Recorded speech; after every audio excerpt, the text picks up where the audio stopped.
Bismillahirrahmanirrahim. Assalamualaikum warahmatullahi wabarakatuh. Pemirsa MTA TV dimanapun Anda berada, saatnya Anda menyimak informasi terkini yang disajikan di MTA TV. Dan pemirsa jangan pernah lupa untuk selalu laksanakan protokol kesehatan. Pemirsa, kali ini tentu saja Anda tidak pernah merasa terlewatkan dengan informasi terkait dengan Gunung Merapi yang saat ini tengah aktif-aktifnya. Dan kita akan mencoba menghubungi dengan Balai Penyelidikan dan Pengembangan Teknologi Kebencanaan Geologi di Yogyakarta, BPPTKG. Dan telah tersambung di penghujung telepon ada Bapak Kasih ada Kasih Gunung Merapi di BPPTKG. Beliau adalah Bapak Dr. Agus Budi Santoso, MSI. Assalamualaikum warahmatullahi wabarakatuh, Pak Agus. Waalaikumsalam warahmatullahi wabarakatuh, Pak Bilal. Bagaimana kabarnya untuk pagi hari ini? Alhamdulillah sehat selalu, Pak Bilal. Tetap sejuk ya? Tetap sejuk meskipun Merapi saat ini panas. Ya, betul sekali. Oh, Pak Agus, ini biasa disapa Pak Agus atau Pak Budi ini? Pak Agus boleh, Pak Budi boleh, silakan. Ini dua-duanya dipakai. Soalnya saya pernah mendengar Bu Hani menyapa Pak Agus dengan Pak Budi begitu. Iya, betul, silakan saja. Iya, Pak Budi, saya akan beralih ke Pak Budi. Pak Budi, mungkin bisa disampaikan terkait perkembangan terkini Gunung Merapi. Silakan Pak Budi. Iya, terima kasih Pak Bilal. Gunung Merapi saat ini masih tinggi aktivitasnya, ya, aktivitas vulkaniknya. Sejak ditetapkan status siaga pada 5 November, sekitar berarti sudah 10 hari, 2 minggu ya. Maaf, sekitar 10 hari ya. 2 hari yang lalu. Saat ini aktivitasnya masih tinggi, jadi kegempaan berupa gempa-gempa vulkanik itu jumlahnya itu cukup tinggi dalam status siaga.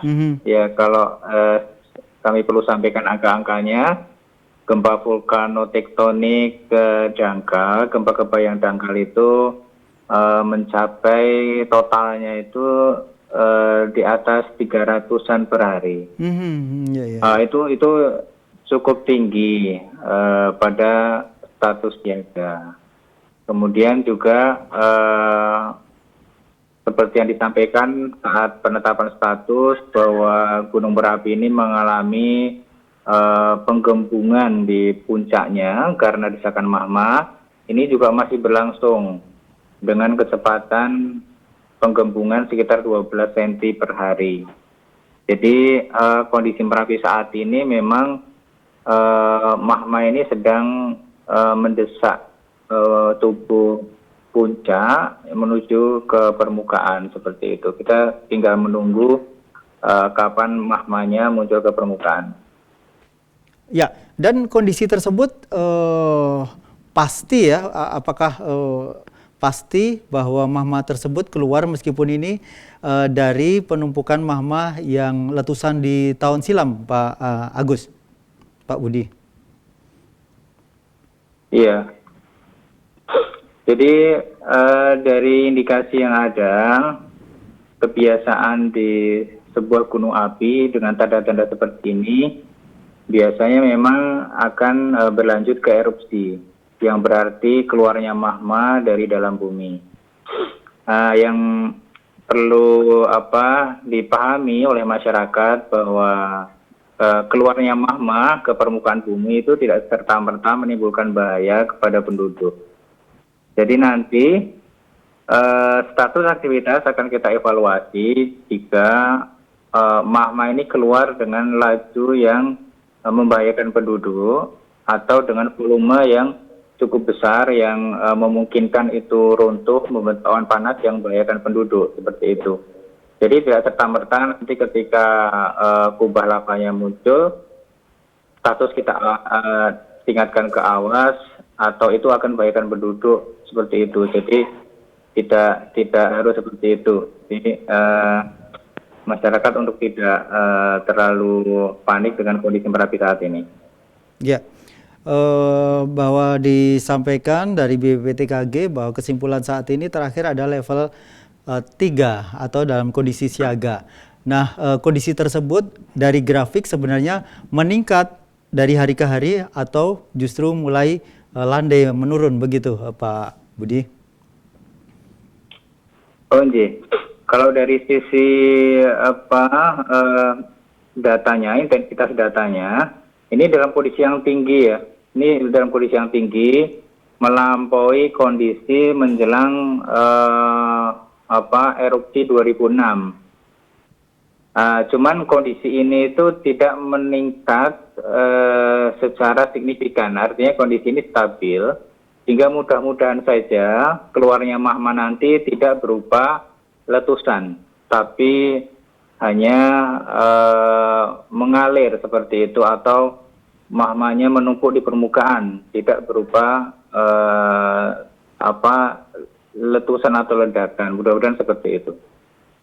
Ya, dan kemudian mungkin bisa disampaikan pula bahwa letusan itu apakah bisa diprediksi bahwa ketika kondisi semacam ini mungkin beberapa hari lagi atau beberapa bulan lagi ini akan terjadi letusan, atau seperti gempa-gempa bumi yang lain, bahwa kadang-kadang kita tidak bisa menentukan bahwa ternyata di seismograf terjadi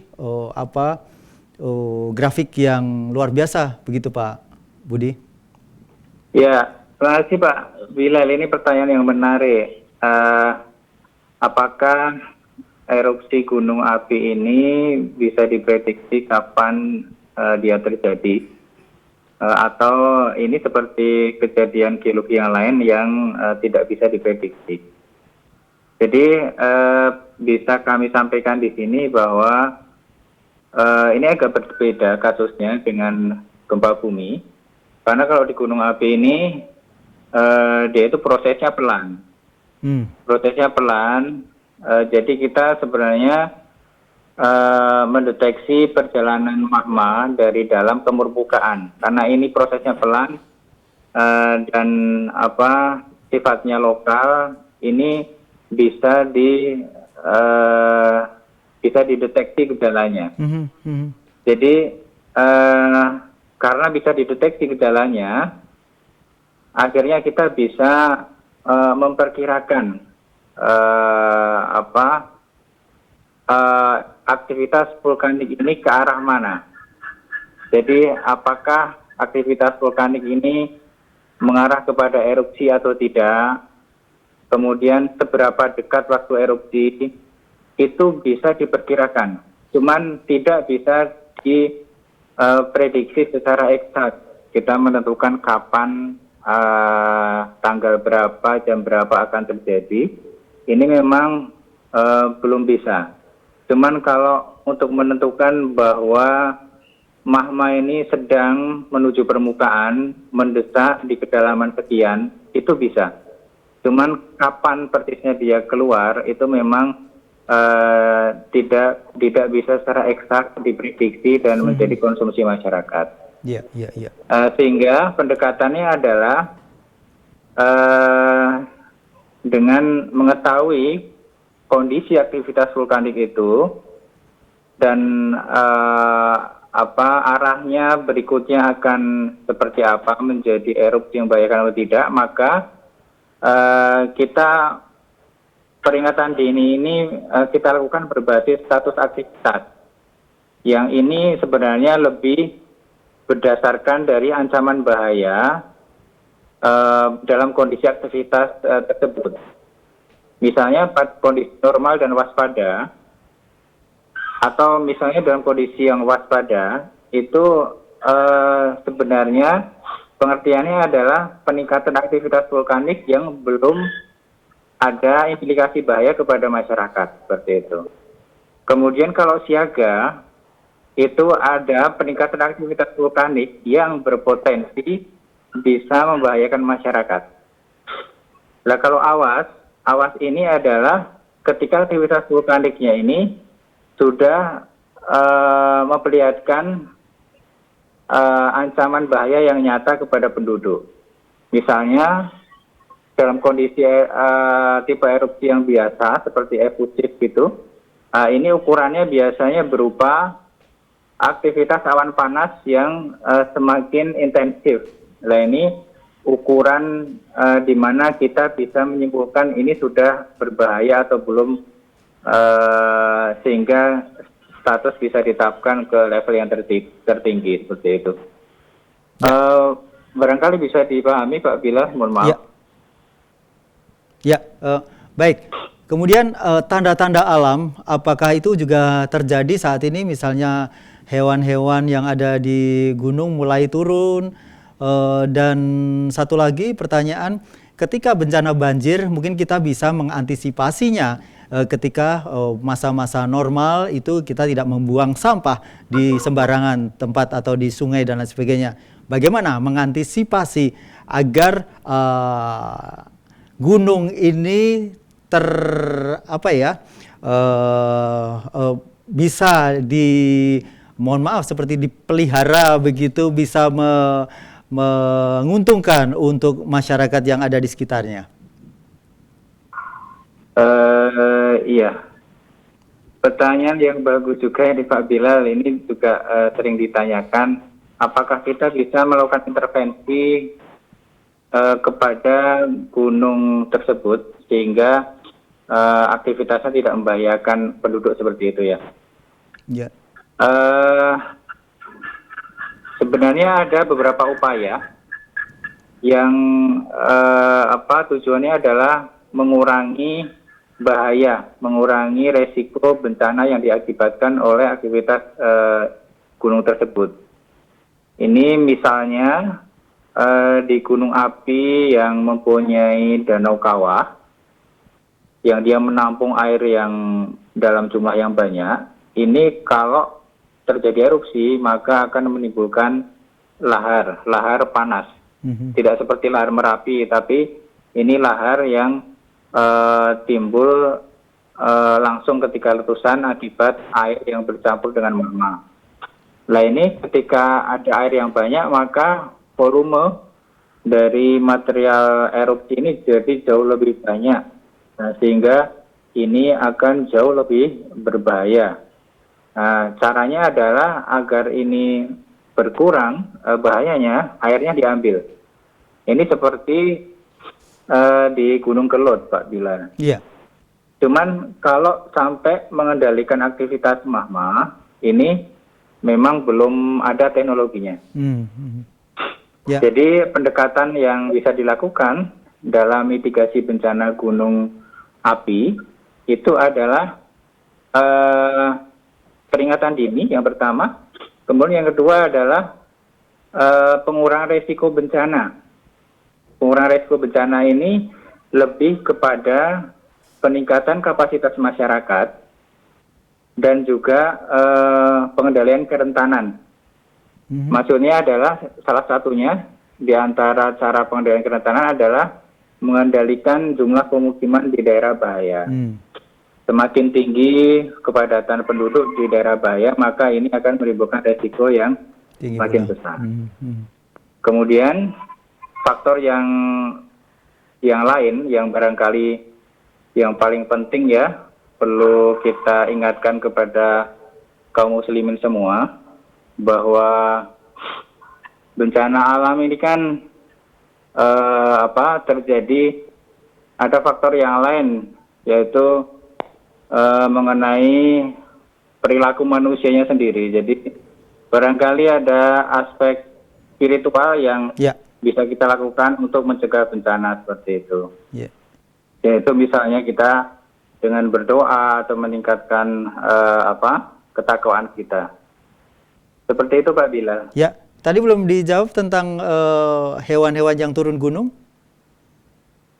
Oh baik, kalau untuk hewan, kami sempat mendapatkan informasi, ini belum kami verifikasi apakah benar atau tidak. Katanya memang ada beberapa hewan seperti kalau nggak salah Tapi ini belum diverifikasi ya. Hewan semacam kijang gitu yang turun dari Merapi. Cuman sekali lagi ini belum diverifikasi, dan kalau saya secara pribadi sih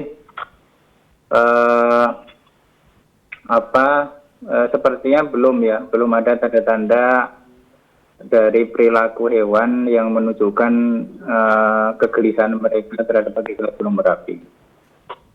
Ya, baik, terima kasih sekali Pak Agus Budi Santoso telah memberikan informasi yang cukup lengkap, dan saya suka sekali dengan statement terakhir bahwa sebaik apapun upaya kita, tapi tatkala kita yang terakhir kita memang harus memasrahkan diri, dan upaya kita untuk berdoa kepada Allah jangan sampai untuk putus begitu, dan kita harus selalu membenahi perilaku kita sebagai umat manusia yang menjadi khalifah di bumi ini. Terima kasih Pak Agus Budi Santoso. Assalamualaikum warahmatullahi wabarakatuh. Sama-sama Pak Bilal. Waalaikumsalam warahmatullahi wabarakatuh. Pemirsa dimanapun Anda berada, demikian tadi wawancara kita dengan Dr. Agus Budi Santoso MSI selaku Kasih Gunung Merapi di BPPTKG Yogyakarta. Saya Bilal Suradi, mohon maaf atas segala kesalahan, tetap selalu patuhi protokol kesehatan. Assalamualaikum warahmatullahi wabarakatuh.